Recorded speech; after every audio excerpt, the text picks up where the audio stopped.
Hey, welcome to this video. In today's guide, we will show you how to add signature in Pages on Mac. So I'm going to open up my browser and let's say I'm going to take a screenshot of this page. So I'm going to use Command Shift 5 here, right? And I'm going to take a capture of this screen, right? While I'm recording. So hopefully that gets out. So I'm going to click this photo before it goes out, right? And I'm gonna select here the signature kind of icon. I'm gonna be able to write whatever I want here, right? Let's say I'm adding signature to this page, right? Now I'm gonna click again this pencil, right? I'm gonna be able to move the signature to whatever place I want here, right?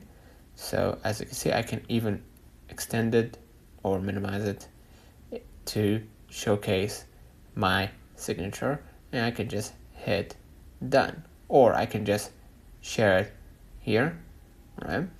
And you can also see here the trackpad to save your signature for good. You can just go ahead and click here to begin and add your own signature, right? So this is my signature, let's say, right? And I'm gonna press any key when it's finished. I'm gonna hit done, right? And this will be my constant or my permanent signature. So let me know in the comments if this video helped you. Consider subscribing, turning on the notification bell to receive every video we upload. Catch you in the next time. Signature.